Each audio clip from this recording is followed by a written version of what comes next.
that was one of the best times I've ever had. That whole week I got to work on the private parts. I know the New Year's on Rotten Eve. That was the greatest week of What year was that? 93 to 94, right? I got to work all week. There was a party at the hotel, the Radisson Hotel in Newark. The Sky, what do we call it? The Sky, No, at the Star Wars bar. Oh yeah, it was definitely. No, but that was. Did you write that line? The greatest opening ever. It was like live from fucking Newark, the carjacking capital of the world.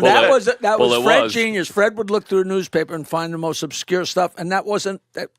That had just happened. They had just taken a poll or something. And it really was literally, and I guess they were really pissed, which is great. Yeah, but I remember like one of the ideas that you guys had was to have a camera outside and leave a car and keep coming. Debate them. It didn't happen. You know what I got at home? I have the piece of paper with the 5 options I gave Howard for the opening line. And they were all great. And the one he wound up using, because he rose up out of the stage on a toilet bowl, yeah.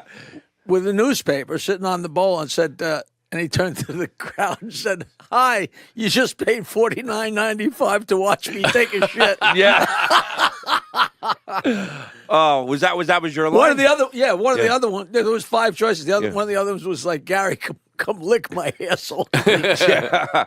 Well, because it was the first time that really everybody could hear him rip up. He wasn't like being censored. He could say whatever he wanted. That was so much fun. Yeah, but that whole week I worked with Mark, the writer, Mark Cronin, who is a big deal now. You met Mark.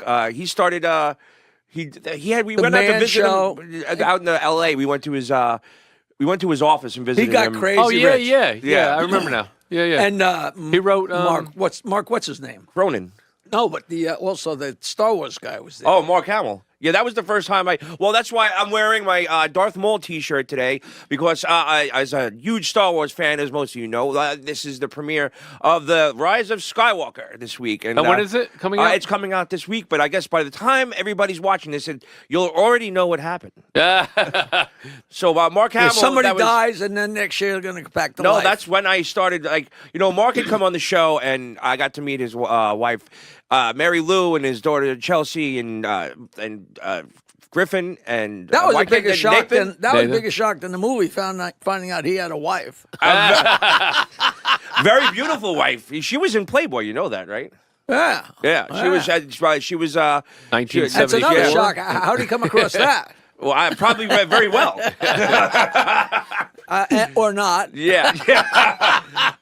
So I love that guy. No, whatchamacallit, he was in the lobby, and he's such a big Stern fan. He goes, "Hey, Grillo, help me carry the luggage up to the room. I'll show you naked pictures of my wife." And I'm like, "Fuck yeah!" Talking about the New Year's Eve special again, and John Wayne Bobbitt, the man whose wife cut his penis off, threw it out the window of the car.